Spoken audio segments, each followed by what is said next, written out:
To my channel. ಎಲ್ಲರೂ ಹೇಗಿದ್ದೀರಾ? ಎಲ್ಲರೂ ಚೆನ್ನಾಗಿದ್ದೀರಾ ಅನ್ಕೊಂಡು ಈ ವಿಡಿಯೋನ ಸ್ಟಾರ್ಟ್ ಮಾಡ್ತಾ ಇದ್ದೀನಿ. ನಾನಿವತ್ತು ಬಿಗ್ ಬಾಸ್ ಇಂದ ಫೇಮಸ್, ಜೊತೆಗೆ ಅದಕ್ಕೆ ಮುಂಚೆನೆ ಡಾಗ್ಸ್ ಇಂದ ಫೇಮಸ್ ಆದಂತಹ ಸತೀಶ್ ಕ್ಯಾಡಬಾಮ್ಸ್ ಅವ್ರ ಜೊತೆ ಇದ್ದೀನಿ. ಸೊ ಇವಾಗಿನ ಲೈಫ್ ಹೆಂಗಿದೆ, ಮುಂಚೆ ಹೆಂಗಿತ್ತು, ಫ್ಯೂಚರ್ಸ್ ಪ್ಲಾನ್ ಏನು ಎಲ್ಲ ಕೇಳ್ಕೊಂಡು ಹೋಗೋಣ. ನಮಸ್ತೆ. ನಮಸ್ತೆ. ನಮಸ್ತೆ. ವೆಲ್ಕಮ್. ನಮಸ್ತೆ. ವೆಲ್ಕಮ್. ಓಕೆ, ಹೇಗಿದ್ದೀರಿ? ಚೆನ್ನಾಗಿದ್ದೀನಿ. ನೀವು ಹೇಗಿದ್ದೀರಾ? ಆರಾಮಾಗಿದ್ದೀನಿ, ಕಾಣಿಸ್ತಾ ಎಲ್ಲ ಗುಡ್ ಗುಂಡಗ ಆಗ್ಬಿಟ್ಟಿದ್ದೀರಾ ನೀವು. ಅವಾಗ ಸಿಕ್ಕಿದಾಗ ಹಿಂಗಿದ್ರಿ, ಗಂಡ ಚೆನ್ನಾಗಿ ನೋಡ್ಕೊಂತ ಇದ್ದೀನಿ. ಬಿಗ್ ಬಾಸ್ ಮುಂಚೆ ಹೆಂಗಿತ್ತು ಜೀವನ, ಬಿಗ್ ಬಾಸ್ ಆದ್ಮೇಲೆ ಹೆಂಗಿದೆ? ಬಿಗ್ ಬಾಸ್ ಮುಂಚೆ ನಾನು ವರ್ಲ್ಡ್ಗೆ ಫೇಮಸ್ ಇದ್ರು ಕರ್ನಾಟಕ ಜನತೆ ಅಷ್ಟೊಂದು ರೆಕಗ್ನೈಸ್ ಮಾಡ್ತಾ ಇರಲಿಲ್ಲ. ಆದರೆ ಬಿಗ್ ಬಾಸ್ ವೇದಿಕೆ ಎಷ್ಟು ದೊಡ್ಡದು ಅಂದರೆ ಅಲ್ಲಿ ಹೋದ್ಮೇಲೆ ನನಗೆ ಗೊತ್ತಾಯಿತು ಇಷ್ಟು ಲೆವೆಲ್ಗೆ ಜನ ರೆಕಗ್ನೈಸ್ ಮಾಡ್ತಾರೆ, ಇಷ್ಟು ದೊಡ್ಡ ವೇದಿಕೆ ಅಂತ. ನಾನು ಇದ್ದಿದ್ದು 3 ವಾರ ಆದ್ರೂ ವಿನ್ನರ್ಗಿಂತ ಜಾಸ್ತಿ ಫೇಮಸ್ ಆಗೋದೆ. ಅಂದರೆ ನಾನು ಸೋತ್ರೂ ಹಿಸ್ಟ್ರಿ ಕ್ರಿಯೇಟ್ ಮಾಡ್ತೀನಿ, ನಾನು ಗೆಲ್ಲಕ್ಕೆ ಹೋಗ್ತಾ ಇಲ್ಲ ಅಂತ ಎಲ್ಲ ಇಂಟರ್ವ್ಯೂ ಮುಂಚೆನೇ ಕೊಟ್ಬಿಟ್ಟು ಹೋಗಿದ್ದೆ. ಅಂದರೆ ಪವರ್ ಟಿವಿಲಿ ಬೇಕಾದ್ರೆ ಹಾಕಿದ್ದಾರೆ ನೋಡಿ, ನಾನು ಗೆಲ್ಲಕ್ಕೋಸ್ಕರ ಹೋಗ್ತಾ ಇಲ್ಲ, ಸೋತಿ ಹೆಸರು ಮಾಡಕ್ಕೆ ಹೋಗ್ತಾ ಇದ್ದೀನಿ ಅಂತ. ನಾನು 1 ವಾರ ಇದ್ರೂ ಸಾಕು ಅಂತ ಹೋದವನು, ಹಂಗೂ ಹಿಂಗೂ 3 ವಾರವರೆಗೂ ಇದ್ದೆ. 3 ವಾರ ಇದ್ದು ಗೆದ್ದವ್ರಿಗಿಂತ ಜಾಸ್ತಿ ಅಂತಾನೆ ಹೇಳ್ಬೋದು. ಒಂದು 142ನೇ ಚಾನಲ್ ನಿಮ್ದು, ಅಂದ್ರೆ ಸಾರಿ ಅಲ್ಲಿ 142 ಆಯ್ತು, ನೀವು 143 ಆಯ್ತು ನಿಮ್ ಸಪ್ರೇಟ್ ಚಾನಲ್ ಆಗಿದ್ರೆ. 143ನೇ ಚಾನಲ್ಲು. ಆ ಲೆಕ್ಕಕ್ಕೆ ನನಗೆ ಇನ್ನೂ ಸ್ಟಾಪೇ ಆಗಿಲ್ಲ. ಆದ್ರೆ 18ನೇ ತಾರೀಕು ನಾನು ಒಂದು ಹೊಸ ಡಾಗ್ನ ಲಾಂಚ್ ಮಾಡ್ತಾ ಇದ್ದೀನಿ. ನನ್ನ ಬರ್ಡೇ ದಿನ. ಅದು 20 ಅಡಿ ಕೇಕ್, 6.5 ಲಕ್ಷ ರೂಪಾಯಿ ಕೇಕು. ಅದನ್ನ ಕಟ್ ಮಾಡಿಬಿಟ್ಟು ಒಂದು ವರ್ಲ್ಡ್ ನ್ಯೂಸ್ ಮಾಡ್ತಾ ಇದ್ದೀನಿ. ಅಂದ್ರೆ ಅದು ಆಗ್ತಿದ್ದಂಗೆ ನಿಮಗೆ ಇಂಟರ್ನ್ಯಾಷನಲ್ ನ್ಯೂಸ್ ಅವರು ಬರಕ್ ಸ್ಟಾರ್ಟ್ ಆಗ್ತಾರೆ. ಅದನ್ನ ಇನ್ನು ನೆಕ್ಸ್ಟ್ ಲೆವೆಲ್ ಇಂಟರ್ನ್ಯಾಷನಲ್ ಸುದ್ದಿ ಮಾಡ್ಬೇಕಂತ ಅನ್ಕೊಂಡಿದ್ದೀನಿ. ಅಂದ್ರೆ ಇದು ಏನಿದೆ, ಇದು ಬರೀ ಕರ್ನಾಟಕದ ಮಾತ್ರ ಬಂದ್ರು, ಕನ್ನಡ ನ್ಯೂಸ್ ಚಾನಲ್ಸ್ ಮಾತ್ರ ಬಂದ್ರು. ಇವಾಗ ಅದು ಬೇರೆ ಬೇರೆ ಭಾಷೆ, all over India, all over world ಆ ತರ ನ್ಯೂಸ್ ಮಾಡ್ತಾ ಇದ್ದೀನಿ. ಅದು ಬರೀ ಸೆಲೆಬ್ರಿಟೀಸ್ನ ಕರೆದು, ಆಮೇಲೆ ತುಂಬಾ ಚಾನಲ್ಸ್ ಬರ್ತಾ ಇದ್ದಾರೆ. ಅವತ್ತು ತುಂಬಾ ಚಾನಲ್ಸೇ ಬರ್ತಾ ಇದ್ದಾರೆ. ಒಂದು ನೈಟಲ್ಲೇ ಅದು ವರ್ಲ್ಡ್ ನ್ಯೂಸ್ ಆಗುತ್ತೆ ಅಂತ ಅನ್ಕೊಂಡಿದ್ದೀನಿ. ಆದರೆ ಫಸ್ಟು ಈಗ ಹೊರಡಿರೋರಿಗೆ ಫಸ್ಟ್ ಆದ್ಮೇಲೆ ಬರೋದವರು, ಅಂದರೆ ಫಸ್ಟ್ ದಿನನೇ ಅವ್ರು ಅಲ್ಲಿಂದ ಬರೋದಿಲ್ಲ, ಆ ನ್ಯೂಸ್ ಆದ್ಮೇಲೆ ಬರ್ತಾರೆ. ಒಂದು 10 ದಿವಸದೊಳಗೆ ವರ್ಲ್ಡ್ ನ್ಯೂಸ್ ಮಾಡಿ ತೋರಿಸ್ತೀನಿ. ನಾಯಿ ಬಗ್ಗೆ ಕ್ರೇಜ್ ಯಾಕೆ? ನಾಯಿ ಬಗ್ಗೆ ಚಿಕ್ಕವನಿಂದನೂ ಹುಚ್ಚು ನನಗೆ. ಚಿಕ್ಕ ಮಗು ಇದ್ದಾಗಿಂದನೂ ನಾನು ಹಾವು ಹಿಡ್ಕೊಬರೋದು, ಬೀದಿ ನಾಯಿ ಹಿಡ್ಕೊಬರೋದು. ಬೀದಿ ನಾಯಿಗೆ ಬಾಲ ಕಟ್ ಮಾಡಿದ್ರೆ ಡೊಪರ್ಮೆನ್ ಆಗುತ್ತೆ ಅಂತ ಅದನ್ನ ಕಟ್ ಮಾಡಿ ನಮ್ಮ ಅಪ್ಪನ ಹತ್ರ ಓಡಿಸ್ಕೊಂಡು ಮನೆ ಬಿಟ್ಟೆಲ್ಲ ಓಡಿಸ್ಕೊಂಡಿದ್ದುಂಟು. ಆಮೇಲೆ ಒಂದು ನಾಯಿ ಸತ್ತರೆ 1 ತಿಂಗಳು ಅಳ್ತಾ ಇದೆ, ಸ್ಟ್ರೀಟ್ ಡಾಗು. ಆ ಥರ ತುಂಬ ಹುಚ್ಚು ಅವಾಗಿಂದನೇ. ಅಂದರೆ ಒಂದು ನಾಯಿ ಸಾಕೋದಲ್ಲ, ಅದು ಕ್ಯಾರಿಂಗ್ ಇರೋ ನಾಯಿನ ಮನೆಯೊಳಗೆ ಕರ್ಸ್ಕೊಂಡು ಅದ್ರ ಮರಿ ಮಾಡಿಸ್ಕೊಂಡು ಆ ಮರಿಗಳನ್ನೂ ಸಾಕೊಂಡು ಅಷ್ಟು ಹುಚ್ಚು. ನಮ್ಮ ಅಪ್ಪಂಗೆ ಎಗೇನೆಸ್ಟ್ ಅದು. ವೆಟರ್ನರಿ ಡಾಕ್ಟರ್ ಆಗಿದ್ರು ನನ್ನ ಮನೆಯಲ್ಲೆಲ್ಲ ನಾಯಿ ಗುಡ್ಡೆ ಹಾಕ್ಕೊಳ್ಳೋದು ಅವ್ರಿಗೆ ಇಷ್ಟ ಆಗ್ತಿರಲಿಲ್ಲ. ಅದರಿಂದ ಒಡಿಸ್ಕೊಳ್ಳೋದು, ಬೈಸ್ಕೊಳ್ಳೋದು ಮನೇಲಿ ನಾನೇ. ಯಾಕಂದರೆ ನಮ್ಮ ತಮ್ಮ ಅಕ್ಕ ಎಲ್ಲ ಅದ್ರ ತಂಟೆಗೆ ಹೋಗ್ತಾರಲ್ಲ, ಅವ್ರು ಒಳ್ಳೆಯವ್ರು ಅನ್ಸ್ಕೊಂಡು ಆರಾಮಾಗಿದ್ರು. ನಾನು ಒಬ್ಬನೇ ಕೆಟ್ಟವನಾಗೋಗಿದ್ದೆ ಮನೇಲಿ ನಾಯಿ ಸಾಕೋ ವಿಷಯಕ್ಕೇನೆ. ಅದು ಬರ್ತಾ ಏನಾಯಿತು, ಒಂದು ನಾಯಿ ಸತ್ತಾಗ ಅಳ್ತಾ ಇದ್ದೆ. ಅದರಿಂದ ಒಂದು cross breed dog, Doberman into grade ಏನ್ ಬ್ರೀಡ್ ಕೊಡಿಸ್ತಾರೆ. ಅದರಿಂದ ನಂದು ಫಸ್ಟ್ ಇನ್ಕಮ್ ಸ್ಟಾರ್ಟ್ ಆಗುತ್ತೆ, 1200 ರುಪೀಸು. ಅಂದರೆ ಅದು ಯಾರಿಗೂ ಫ್ರೀ ಕೊಡೋಕೆ ಹೋಗ್ತೀನಿ, ಅವರು ಫೋರ್ಸಬಲ್ ದುಡ್ಡು ಕೊಡ್ತಾರೆ. ಅಂದರೆ ಇದೆಲ್ಲ ಚಾನಲ್ ತುಂಬ ಹೇಳಿದ್ದೀನಿ, ಅದಕ್ಕೆ ಶಾರ್ಟ್ ಆಗಿ ಹೇಳ್ತೀನಿ. ಅದರಿಂದ ದುಡ್ದಿದ್ರಲ್ಲಿ ಇನ್ನೊಂದು ನಾಯಿ ತಗೊಳ್ತೀನಿ, ಅದರಿಂದ ಇನ್ನೊಂದು ನಾಯಿ ತಗೊಳ್ತೀನಿ. ಆಮೇಲೆ ಡಾಗ್ ಶೋಗೆ HR ಲಾರಿಲಿ ಹೋಗ್ತಾ ಇರ್ತೀನಿ. ನಾನು ಹೋದ್ರೆ 40/80 ಸ್ಟಾಲ್ ಫ್ರೀ ಕೊಡ್ತಾ ಇರ್ತಾರೆ. ನಾನು ಬಂದರೆ 100 ಜನ ಬರೋ ಕಡೆ 5,000 ಜನ ಟಿಕೆಟ್ ಸೇಲ್ ಆಗುತ್ತೆ ಅವ್ರಿಗೆ. ಆ ಥರ ನಂದು ಅವಾಗಲೇ ಯುನಿಕ್ ನಾಯಿಗಳು ತರಿಸ್ತಾ ಇರ್ತೀನಿ. ಅದರಲ್ಲಿ ಒಂದು 3,000 ಪ್ರೈಸ್ ವಿನ್ ಮಾಡಿರ್ತೀನಿ, 300 ನಾಯಿ ಚಾಂಪಿಯನ್ ಮಾಡಿರ್ತೀನಿ. ಅದರಲ್ಲಿ ಬಂದು 3 ನಾಯಿ ಓನ್ ಬ್ರೀಡಲ್ಲಿ ಚಾಂಪಿಯನ್ ಮಾಡಿದ್ರೆ ಅವರು ಡಾಗ್ ಶೋಗೆ ಜಡ್ಜ್ ಆಗ ಅಧಿಕಾರ ಇರುತ್ತೆ. ನಾನು ಅದಕ್ಕಿಂತ 100ರಷ್ಟು 300 ನಾಯಿ ಎಕ್ಸ್ಟ್ರಾ ಚಾಂಪಿಯನ್ ಮಾಡಿದ್ದೆ. ಅದರಲ್ಲಿ ಎಷ್ಟು ಮಾಡಿದ್ರು ಒಂದು ಸೀಮಿತ, ಒಂದು ಕೆರೆಮರೆ ಕಾಯಿ ಥರನೇ ಇದ್ದೆ. ನಾನು ಆಮೇಲೆ ಏನು ಮಾಡ್ಬಿಟ್ಟೆ, ರಿಟೈರ್ಡ್ ತೊಗೊಂಡ್ಬಿಟ್ಟೆ. ಬ್ರೀಡಿಂಗ್ ಸವಾಸನೆ ಬೇಡ ಅಂತ ಸ್ಟಾಪ್ ಮಾಡಿದೆ. ಯಾಕಂದ್ರೆ ಬರೀ ಬ್ರೀಡಿಂಗ್ ಮಾಡ್ತಾನೆ ಇಲ್ಲ ಈಗ, ಫುಲ್ ಸ್ಟಾಪೇ ಮಾಡ್ಬಿಟ್ಟೆ. ಅಂದರೆ ಬ್ರೀಡಿಂಗ್ ಅಂದರೆ ಕ್ರಾಸ್ ಮಾಡಿಸಿ ಮರಿ ಮಾರೋದು ಆ ಥರ, ಅದನ್ನು ಸ್ಟಾಪೇ ಮಾಡಿಬಿಟ್ಟೆ. ಇವಾಗ ಏನಂದರೆ ಒಂದು ಯುನಿಕ್ ನಾಯಿ ತೊಗೊಂಡು ಬರೋದು, ಅದನ್ನ ವರ್ಲ್ಡ್ ಯೂಸ್ ಮಾಡೋದು, ಆಮೇಲೆ ಅದನ್ನ ಫಂಕ್ಷನಿಗೆ ಕರೀತಾರೆ. ಫಂಕ್ಷನ್ ಕರೆದಾಗ 2.5 ಲಕ್ಷ ರೂಪಾಯಿ ಒಂದು ಫಂಕ್ಷನ್ಗೆ ಚಾರ್ಜ್ ಮಾಡ್ತೀನಿ. ಅವ್ರಿಗೆ ದೊಡ್ಡ ಫಂಕ್ಷನ್, ಈಗ 7 ಸ್ಟಾರ್ ಹೋಟೆಲ್ ಓಪನಿಂಗ್ ಸೆರೆಮನಿ, ಅಲ್ಲಿ ದೊಡ್ಡ ತೆಲುಗು ಆಕ್ಟರ್ಸ್, ತೆಲುಗು CM ಎಲ್ಲ ಬಂದಿದ್ರು ಪಕ್ಕದ ರೋಡ್ಗೂ ನ್ಯೂಸ್ ಆಗಿರಲ್ಲ. ಅದನ್ನ ನಾನು ಹೋಗಿ ವರ್ಲ್ಡ್ ನ್ಯೂಸ್ ಮಾಡ್ಕೊಡೋದು, ಅಂಥದಕ್ಕೆ 10 ಲಕ್ಷ ಚಾರ್ಜ್ ಮಾಡ್ತೀನಿ. ಅಂದ್ರೆ ದೊಡ್ಡ ಫಂಕ್ಷನ್ಗೆ ನನಗೆ ಕರ್ನಾಟಕಕ್ಕಿಂತ ಆಂಧ್ರಲ್ಲಿ ಪೇಮೆಂಟ್ ಜಾಸ್ತಿ ಕೊಡ್ತಾರೆ. ಇಲ್ಲೇನಂದ್ರೆ 50,000 ಮಾತಾಡಿದ್ರು ಮುಂಡೆ ಹಾಕ್ಬಿಡ್ತಾರೆ, ಕೊಡಲ್ಲ. ಕೊಡ್ತೀನಿ 2 ಲಕ್ಷ ಮಾತಾಡಿದ್ರು ಮುಂಡೆ ಹಾಕ್ಬಿಡ್ತಾರೆ. ಅದಕ್ಕೆ ಇವಾಗ ಯಾರಿಗೂ ದುಡ್ಡಿಲ್ಲದೆ ನಾನು ಹೋಗ್ತಾನೆ ಇಲ್ಲ ಇಲ್ಲಿ ಅಡ್ವಾನ್ಸ್. ಆದ್ರೆ ತೆಲುಗುಲ್ ಹಂಗಲ್ಲ, ಆಂಧ್ರಲ್ಲಿ ಹೆಂಗಂದ್ರೆ ಮುಂಚೆನೆ ಪೇಮೆಂಟ್ ಹಾಕಿ ಒಂದು ಸ್ಟಾರ್ ಹೋಟ್ಲಲ್ಲಿ ಇರಿಸ್ಕೊಳ್ತಾರೆ, ಒಂದು ರಾಯಲ್ ಆಗಿ ನೋಡ್ಕೊಳ್ತಾರೆ. ಒಂಥರ ಅಲ್ಲಿ ವ್ಯಾಲ್ಯೂನೇ ಬೇರೆ ನಂದು. ಅಲ್ಲಿ ನನಗೆ ಮಾರ್ಕೆಟ್ ಜಾಸ್ತಿ ಇದೆ, ತೆಲುಗು ತುಂಬಾ ಜಾಸ್ತಿ ಜನ ಕರ್ಸ್ಕೊಳ್ತಾರೆ. ದೊಡ್ಡದು 7 ಸ್ಟಾರ್ ಹೋಟ್ಲ್, ಲೀಲಾ ಪ್ಯಾಲೇಸ್ ಎಷ್ಟು ದೊಡ್ಡದಿದೆ ಅದಕ್ಕಿಂತ ದೊಡ್ಡದೊಂದು ಹೋಟ್ಲ್ ಓಪನ್. ಅದು ಬಿಗ್ ಬಾಸ್ ಹಿಂದಿನ ದಿನ ನನಗೆ ಕರೆದಿರ್ತಾರೆ. ಅವತ್ತು 65 ಲಕ್ಷ ಲಾಸ್ ಆಗುತ್ತೆ ನನಗೆ, 65 ಲ್ಯಾಕ್ಸ್. ನನಗೆ 10 ಲಕ್ಷ, ನಾಯಿಗೆ 5 ಲಕ್ಷ, ಹೆಲಿಕಾಪ್ಟರ್ಗೆ 48 ಲಕ್ಷ ಹೋಟ್ಲ್ ಓನರ್ ನನಗೆ ಕೊಡ್ತಾ ಇರ್ತಾರೆ. ನನಗೆ ಹೆಲಿಕಾಪ್ಟರ್ ಬಂದು 0 ರೂಪೀಸಲ್ಲಿ ಸಿಗ್ತಾ ಇರುತ್ತೆ. ಯಾಕಂದ್ರೆ ನನ್ನ ನಾಯಿನ ಅದ್ರಲ್ಲಿ ಲಾಂಚ್ ಮಾಡಿದ್ರೆ ಹೆಲಿಕಾಪ್ಟರ್ ಕಂಪ್ನಿಯವನು ಫೇಮಸ್ ಆಗ್ತಾನೆ, ಅದು ಬಂದಿದ್ದು ನನ್ನ ಹೆಲಿಕಾಪ್ಟರ್ ಅಲ್ಲೇ ಅಂತ. ಆ ತರ ಒಂದೊಂದು ವಸ್ತುನು ನಂಗೆ ಸ್ಪಾನ್ಸರ್ ಸಿಗುತ್ತೆ. ಆ ಸ್ಪಾನ್ಸರ್ ಅಲ್ಲಿ ಅವ್ರಿಗೆ ಹಂಗೆ ರೆಕಾರ್ಡ್ ಬ್ರೇಕ್ ಮಾಡಿಸ್ಬಿಡ್ತೀನಿ. ಈಗ 20 ಅಡಿ ಕೇಕ್ ಮಾಡಿಸ್ತಾ ಇದ್ದೀನಿ, ಅದನ್ನು ಯಾರೋ ಒಬ್ರು ಕೇಕ್ ಸ್ಪಾನ್ಸರ್ ಮಾಡ್ತಾ ಇದ್ದಾರೆ. ಆ ಬ್ರ್ಯಾಂಡ್ ಅವ್ರಿಗೆ ಫೇಮಸ್ ಆಗುತ್ತೆ, ನಾನೇ ಅದು ಮಾಡ್ಕೊಟ್ಟಿದ್ದು ಅಂತ. ಅವರು ಎಲ್ಲ ಕಡೆ ನನ್ನ ವಿಡಿಯೋ ಬಂದಾಗ ಅದ್ರ ತಗೊಂಡು ಅವರು ಇನ್ಸ್ಟಾಗ್ರಾಮ್ ಅಲ್ಲಿ ಹಾಕೊಳ್ತಾರೆ. ಆ ತರ ನಾನು ಯಾರಿಗೆ ನನ್ನ ಕೈ ಜೋಡಿಸಿದ್ರು ಅವ್ರನ್ನ 1 ನೈಟ್ ಅಲ್ಲಿ ವರ್ಲ್ಡ್ ನ್ಯೂಸ್ ಮಾಡ್ಕೊಡ್ತೀನಿ.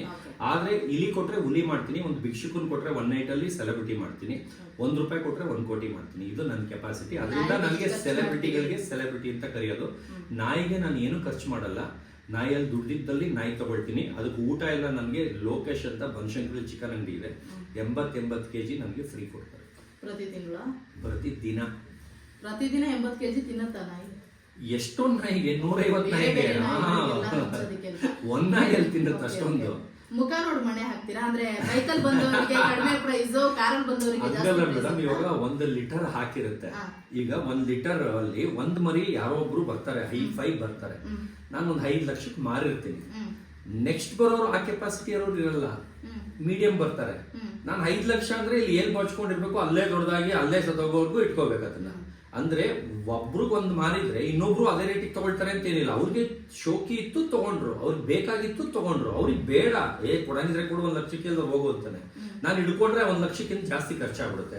ಅವಾಗ 1 ಲಕ್ಷ ಕೊಡ್ತೀವಿ. ಆ ತರ ಅಂದ್ರೆ ಮಕ ನೋಡಿ ಅಲ್ಲ, ಅವ್ರದ್ದು ಮಾತಲ್ಲಿ ಗೊತ್ತಾಗುತ್ತೆ ತೂಕ. ಇವ್ರು ಇಷ್ಟು ಬಿಚ್ತಾರೆ, ಇವ್ರು ಇಷ್ಟು ಬಿಚ್ತಾರೆ, ಇವ್ರು ಇಷ್ಟು ಬಿಚ್ತಾರೆ ಅಂತ ಗೊತ್ತಾಗುತ್ತೆ. ಅದ್ರ ಮೇಲೆ ಇದು ಮಾಡ್ತೀವಿ. ಆದ್ರೆ ಕ್ವಾಲಿಟಿ 5 ಲಕ್ಷದ್ದೇ ಇರುತ್ತೆ. ಎಲ್ಲಾರ್ಗು 5 ಲಕ್ಷಕ್ಕೆ ಮಾರಕ್ ಆಗಲ್ಲ, ಎಲ್ಲರೂ 5 ಲಕ್ಷಕ್ಕೆ ತಗೊಳಲ್ಲ. ಒಬ್ಬೊಬ್ರು ಬಕ್ರಗಳು ಏನ್ ಮಾಡ್ತಾರೆ, ಡಾಗ್ ಬ್ರೀಡರ್ಸ್, 1 ನಾಯಿ 5 ಲಕ್ಷಕ್ಕೆ ಸೇಲ್ ಆದ್ರೆ ಅದಾದ್ಮೇಲೆ 5 ನಾಯಿ ಮರಿ ಹಾಕಿರುತ್ತೆ. 5, 10, 50 ಮರಿ ಇರುತ್ತೆ. ನಾನು 2.5 ಲಕ್ಷಕ್ಕೆ ಮಾರಿದೀನಿ, ಯಾವ್ದನ್ನು 2.5 ಲಕ್ಷ ಕಡಿಮೆ ಕೊಡಲ್ಲ ಅನ್ಕೊಂಡು ಏಲ್ ಬಾಚ್ಕೊಂಡು ಈಗ ಸೂಸೈಡ್ ಮಾಡ್ಕೊಳ್ಳೋ ಲೆವೆಲ್ ಹೋಗಿದ್ದಾರೆ. ಅದೆಲ್ಲ ಇಷ್ಟಿಷ್ಟು ದೊಡ್ಡದಾಗಿ 50 ನಾಯಿನೂ ಸಾಕೊಂಡು ಬಿಕಾರಿ ಆಗೋಗಿದ್ದಾರೆ, ಸಾಲ ಮಾಡ್ಕೊಂಡು. ಇವಾಗ ಇನ್ನೊಂದು ನನ್ಗೆ ಗೊತ್ತಿರಂಗೆ ನಾಲ್ಗೆಲ್ಲಿ ಮಚ್ಚೆ ಇದೆ, ನಾನು ಅನ್ಕೊಂಡಿದೀನಿ ಇನ್ನೊಂದು 6 ತಿಂಗಳಲ್ಲಿ ಅವ್ರು ಸೂಸೈಡ್ ಮಾಡ್ಕೊಂಡು ಸತ್ತೋಗ್ತಾರೆ ಅಂತ. ಏನಕ್ಕೆ ಕಾರಣ ಅಂದ್ರೆ ಒಂದು ಪಾರ್ಟಿ ತಗೊಂಡಿದ್ದಾರೆ, ಆ ಬುದ್ಧಿ ಬಿಟ್ಬಿಡ್ಬೇಕು ಅವರು. ಎಲ್ಲರೂ ಆ ರೇಟ್ ಇರಲ್ಲ, ಬೇರೆ ಕೊಟ್ರೇನೆ ಖಾಲಿ ಆಗೋದು. ಅವ್ರು ತಗೊಂಡ್ಬಿಟ್ಟಿದ್ದಾರೆ ಅಂದ್ರೆ ಎಲ್ಲಾರು ತಗೊಳ್ತಾರೆ ಅಂತ ಅದೇ ರೇಟ್ ಇಟ್ಕೊಂಡು ಕುತ್ಕೊಂಡು ಲಾಸ್ ಮಾಡ್ಕೊಂತಾರೆ. ಬಿಗ್ ಬಾಸ್ ಹಾಗೆ ಕಿಚ್ಚ ಸುದೀಪ್ ಅಂದ್ರೆ ಬಿಗ್ ಬಾಸ್ ಅಂತೂ ನನಗೆ ತುಂಬಾ ದೊಡ್ಡ ವೇದಿಕೆ. ಸುದೀಪ್ ಸರ್ ಅಂತೂ ನನಗೆ ತುಂಬಾ ಪಾಠ ಎಲ್ಲ ಕಲಿಸಿದ್ದಾರೆ. ಯಾಕಂದ್ರೆ ಒಂದು ತಗ್ಗಿ ಬಗ್ಗಿ ನಡೆಯೋದು, ಆಮೇಲೆ ಶಾರ್ಟ್ ಆಗಿ ಮಾತಾಡೋದು. ಯಾಕಂದ್ರೆ ನಾನು ಇಷ್ಟಿಷ್ಟು ಮಾತಾಡ್ತೀನಿ, ಅವ್ರ ಮುಂದೆ ಇಷ್ಟಿಷ್ಟು ಮಾತಾಡ್ತಾ ಇದ್ದೆ, ನಿಮ್ಗೆಲ್ಲ ಇಷ್ಟಿಷ್ಟು ಕಟ್ ಮಾಡಿ ತೋರಿಸಿದ್ದಾರೆ. ಆದ್ರೆ ನಾನೇನೋ ಆಸೆ ಬಿಟ್ಕೊಂಡು ಏನೋ ಹಿಸ್ಟ್ರಿ ಕ್ರಿಯೇಟ್ ಮಾಡ್ತೀನಿ ಅಂತೆಲ್ಲ ಹೋಗಿದ್ದೆ ಅಂತ ಏನೋ ಒಂದು ಬರುತ್ತೆ. ನಾನು ಹೇಳ್ತೀನಿ, ಸೋತ್ರು ನಾನು ಹಿಸ್ಟ್ರಿ ಕ್ರಿಯೇಟ್ ಮಾಡ್ತೀನಿ ಸರ್ ಅಂತ. ಅದಂಗೆ ಅಂತಾರೆ. ಇವಾಗ ಆಚೆ ಬಂದ್ಮೇಲೆ ನೀವೇ ನೋಡ್ತಾ ಇದ್ದೀರಾ, ಸೋತ್ರು ಗೆದ್ದವ್ರಿಗಿಂತ ಸೀಸನ್ 1 ಇಂದ 12 ಫೇಮಸ್. ಬಿಗ್ ಬಾಸ್ ಅಲ್ಲಿ ಯಾರು ಇಷ್ಟ, ಯಾರು ಗೆಲ್ಬೇಕು? ರಕ್ಷಿತಾ ಇಷ್ಟ, ಅವ್ರು ಗೆಲ್ಬೇಕು. ರಕ್ಷಿತಾ. ಗಿಲ್ಲಿ ಚೆನ್ನಾಗಿ ಚಮಕಾಯಿಸ್ತಾ ಇದ್ರು. ನಿಮ್ಗೆ ಗಿಲ್ಲಿ ಬಗ್ಗೆ ಏನ್ ಹೇಳ್ತೀರಿ? ಗಿಲ್ಲಿ ನಾನು ಡೌನ್ ಆಗಕ್ಕೆ ನಾನು ಮಾತಾಡದೇ ಇರೋ ಕಾರಣ ಗಿಲ್ಲಿನೇ. ನನ್ನ ಎಲ್ಲ ಛೇ ಗೋಳು ರೀಲು ಬಂಡಲ್ ಅಂತ ಎಲ್ಲ ನನ್ನ ಮಾತಾಡಕ್ ಹೋದ್ರೆ ಅಲ್ಲಲ್ಲೇ ತುಳಿತಾ ಇದ್ದಿದ್ದು ನಾನು ಒಬ್ಬಂದಲ್ಲ, ಇಡೀ ಮನೇಲಿ ಎಲ್ಲಾರ ಮಾತನ್ನು ತುಳಿತಾ ಇರೋದು ಗಿಲ್ಲಿನೇ. ಜಂಟಿಯಾಗಿ ನಿಮ್ ಜೊತೆ ಇದ್ದ ಚಂದ್ರಪ್ರಭಾ ಒಳ್ಳೆಯವರು. ನನ್ನ ಜೊತೆ ಇದ್ದಾಗ ಸೂಪರ್ ಡೂಪರ್ ಆಗಿ ಇದ್ರು, ಒಳ್ಳೆ ಹೆಸರಾಗಿತ್ತು. ಅಂದ್ರೆ ಅವ್ರು ಅನ್ಕೊಂಡ್ರು ಕಿತ್ತೋದ್ಮೇಲೆ ನಾನು ಕಿತ್ತಾಕ್ ದಬಾಕ್ತೀನಿ ಅಂತ. ಅಂದ್ರೆ ನನ್ನ ಕೈ ಕಟ್ಟಾದ್ಮೇಲೆ ಏನು ಕಿತ್ತಾಕ್ ದಬಾಕ್ಲಿಲ್ಲ, ಅವರು ತುಸ್ಸಾಗೋದ್ರು. ಅಂದ್ರೆ ಫುಲ್ ಡಲ್ ಆಗೋದು, ಎಲ್ಲಿ ಸೈಡ್ ಆಕ್ಟರ್ ತರನೇ ಇದ್ರು. ಒಂದು ಹೀರೋ ತರ ನಾವಿದ್ದಾಗಲೇ ನಾವಿಬ್ರು ಮಿಂಚ್ತಾ ಇದ್ದಿದ್ದು. ನಮ್ದು ಕಟ್ ಆಗ್ತಿದಂಗೆ ಅವ್ರ ವ್ಯಾಲ್ಯೂನೇ ಇಲ್ಲಂಗೆ. ಯಾರ್ಯಾರು ನಾಟಕ ಆಡ್ತಾ ಇದಾರೆ, ಯಾರ್ಯಾರು ನಿಜವಾಗಿಯೂ ಅಲ್ಲಿ ಆಟ ಆಡ್ತಾರೆ? ಅಲ್ಲಿ ಸೀರಿಯಲ್ ಅವರು ಆಲ್ಮೋಸ್ಟ್ ನಾಟಕನೇ ಆಡ್ತಾ ಇದ್ದಾರೆ. ಯಾಕಂದ್ರೆ ಸೀರಿಯಲ್ ಇಂದ ಬಿಟ್ಟು ಬಂದವರು ರಕ್ಷಿತಾ, ಮಲ್ಲಮ್ಮ ಅವರೆಲ್ಲ ರಿಯಲ್ ಗೇಮ್ ಆಡ್ತಾ ಇದ್ದಾರೆ. ಅದು ಬಿಟ್ಟು ರಘು ಸರ್, ಆಮೇಲೆ ಯಾರ ಹೆಸರುಗಳೇ ಕಾವ್ಯ, ಸ್ಪಂದನ, ಧನು ಇಲ್ಲ. ಧನು ಎಲ್ಲ ಡ್ರಾಮಾ, ಓವರ್ ದುರಂಕಾರ. ಅವ್ರ ಮನೇಲಿ ಇರೋದ್ರಲ್ಲಿ ಧನುನೇ ಹೆವಿ ದುರಂಕಾರಿ. ಈಗ ಬಿಗ್ ಬಾಸ್ ಇಂದ ಆಚೆ ಬಂದಿದ್ದೀರಿ, ಇದಾದ್ಮೇಲೆ ಜೀವನ ಹೆಂಗೆ ಚೇಂಜ್ ಆಗಿದೆ? ಲಕ್ಷಗಟ್ಟಲೆ ಮಾತನಾಡ್ತಿದ್ದೀರಿ, ನಮಗೆ ಬೇರೆ ಕಡೆ ಪೇಮೆಂಟ್ ಎಲ್ಲ ಹಿಂಗ್ ಸಿಗ್ತಾ ಇದೆ ಅಂತ ಹೇಳಿ. ಫ್ಯೂಚರ್ ಪ್ಲಾನ್ ಏನು? ಫಿಲ್ಮಿಂಗ್ ಮತ್ತೆ ಹೋಗ್ಬೇಕಾ? ಇಲ್ಲ, ಈಗಾಗಲೇ ಪ್ರಿಯಾಂಕಾ ಉಪೇಂದ್ರ ಮೇಡಮ್ ಜೊತೆ ಹೀರೋ ಆಗಿ ಮಾಡ್ತಾ ಇದ್ದೀನಿ. ಪ್ರಿಯಾಂಕಾ ಉಪೇಂದ್ರ ಅವ್ರ ಜೊತೆ ಹೀರೋ ಆಗಿ ಮಾಡ್ತಾ ಇದ್ದೀನಿ. ಅದು ಬಿಟ್ಟು ನನ್ನ ಮಗಂದು ನಂದು ಬಿಸ್ನೆಸ್ ರಿವೆಂಜ್ ತರ ಒಂದು ಸ್ಟೋರಿ ಬಂತು. ಅದ್ರ ತುಂಬಾ ಲೋ ಬಜೆಟ್ ಇತ್ತು, ಅದಕ್ಕೆ ನಾನು ಒಪ್ಕೊಳ್ಳಿಲ್ಲ. ಆಮೇಲೆ ಮಗನು ಇನ್ನೂ ಓದ್ತಾ ಇದ್ದಾನೆ ಅಂತ ಬೇಡ ಅಂತ ಹೇಳಿದೆ. ಇನ್ನು 3 ವರ್ಷ ಅವನ್ನ ಬಿಡಲ್ಲ, ಸಿಂಗಲ್ ನಾನು ಒಬ್ಬಂದಿದ್ರೆ ಹೇಳಿ ಅಂತ. ಈಗ ಪ್ರಿಯಾಂಕಾ ಉಪೇಂದ್ರ ಅವ್ರದ್ದು 12ನೇ ತಾರೀಕು ಅವ್ರ ಬರ್ಡೇ ದಿನನೇ ಪೂಜೆ ಇತ್ತು. ಅದ್ರ ಅವ್ರ ಮನೇಲಿ ಕಾರ್ಯಕ್ರಮ ಇದ್ದಿದ್ರಿಂದ ಪೋಸ್ಟ್ಪೋನ್ ಆಗಿದೆ. ಓಕೆ ಅದು ದೆವ್ವದ ಪಿಕ್ಚರು, ಆಗಲೇ ಪೋಸ್ಟರ್ ಎಲ್ಲ ಹಾಕೊಂಡಿದ್ದಾರೆ. ಅದರಲ್ಲಿ ಅವ್ರ ಗಂಡನ ಪಾತ್ರ. ಓಕೆ ನಂಗೆ ಒಂದು ಕೀಪು ಇರುತ್ತೆ, ಅದು ಈಗಲೇ ಸ್ಟೋರಿ ಹೇಳಂಗಿಲ್ಲ. ಆಲ್ರೆಡಿ ಅರ್ಧಂಬರ್ಧ ಹಿಂಗೆಲ್ಲ ಕೊಡ್ತಿದ್ದೀರಿ. ಓಕೆ, ಮಗನ್ ನಂಬರ್ 2 ಹೀರೋ ಮಾಡಬೇಕು ಅಂತ ಅನ್ಕೊಂಡ್ರಿ, ಯಾಕೆ ನಂಬರ್ 1 ಯಾರು? ನಂಬರ್ 1 ಯಾರು ಇರಲಿ, ಅದು ದುರಂಕಾರ ಆಗುತ್ತೆ ಅಂತ ಬೇಡ ಅಂತ ಅಷ್ಟೇ. ಯಾಕಂದ್ರೆ 1 ಅಂದರೆ ಓವರ್ ಇದಾಗುತ್ತೆ, ಆಮೇಲೆ ಆಗಲಿಲ್ಲ ಅಂದ್ರೆ ಆಡ್ಕೊಳ್ಳೋ ಥರ ಆಗುತ್ತೆ. ಅದಕ್ಕೆ ಬೇಡ, ನಂಬರ್ 2 ಸಾಕು. ಆದರೆ ಮನಸ್ಸಲ್ಲಿರೋದು ನಂಬರ್ 1. ಅದು ನಂಬರ್ 1 ಅಂತ ಹೇಳಬಾರ್ದು ಅಂತ ನಂಬರ್ 2 ಅಂತ ಹೇಳ್ತಾ ಇದ್ದೀನಿ. ಬಿಗ್ ಬಾಸ್ ಅಂತ ಬಂದಾಗ ಇಷ್ಟು ದಿನ ಆಟ ನೋಡಿದಿರಿ, ನೀವು ಇದ್ದಷ್ಟು ದಿನ ನೀವು ಹೊರಗಡೆ ಬಂದಾದ್ಮೇಲೂ ಫಾಲೋ ಮಾಡ್ತಾ ಇರೋದ್ರಿಂದ ಮುಂದಿನ ದಿನಗಳಲ್ಲಿ ಯಾರಿಗೆ ಟಫ್ ಅನಿಸ್ಬೋದು, ಯಾರಿಗೆ ಮಾಡಕ್ ಕಷ್ಟ ಅಲ್ಲಿರೋರಿಗೆ? ಇವಾಗ ನೋಡಿ, ಚಂದ್ರಪ್ರಭಾ ಹುಚ್ಚಿಡ್ದಂಗೆ ಆಚೆ ಬಂದ್ರು, ಹುಚ್ಚಿಡ್ದಂಗೆ ಆ ಥರ. ಇವಾಗ ನೆಕ್ಸ್ಟ್ ಇವಾಗ ಇನ್ನೊಬ್ರಿಗೆ ಯಾರಿಗಾರು ಟಾರ್ಗೆಟ್ ಮಾಡ್ತಾರೆ, ಅವ್ರಿಗೆ ತಿರ್ಗಾ ಹುಚ್ಚಿಡ್ಸೆ ಕಳ್ಸೋದು. ಇವಾಗ ನೋಡಿದ್ರೆ ಗಿಲ್ಲಿ ಎಲ್ಲಾರ್ಗು ಹುಚ್ಚಿಡ್ಸಿ ಈಗ ಗಿಲ್ಲಿನೇ ಹುಚ್ಚಿಡ್ದಂಗೆ ಸೈಲೆಂಟ್ ಆಗ್ಬಿಟ್ಟಿದ್ದಾರೆ. ಅಂದ್ರೆ ಅವ್ರಿಗೆ ಆಗಲೇ ಸುಸ್ತಾದಂಗೆ ಅನ್ನಿಸ್ತಾ ಇದೆ ಅವ್ರ ಬಿಹೇವ್ ಎಲ್ಲ ನೋಡಿದ್ರೆ. ಆ ಥರ ಒಬ್ಬೊಬ್ರಿಗೂ ಟಾರ್ಚರ್ ಮಾಡಿ ಮಾಡಿ ಮಾಡಿ ಇದು ಮಾಡ್ತಾ ಇದ್ದಾರೆ. ಅದರಲ್ಲಿ ಸ್ವಲ್ಪ ಜನ ಕೂಲಾಗಿ ತಗೊಳ್ತಾ ಇದ್ದಾರೆ, ಅವ್ರಿಗೆ ತಲೆ ಚಿಟ್ಟಿಡ್ದಿಲ್ಲ.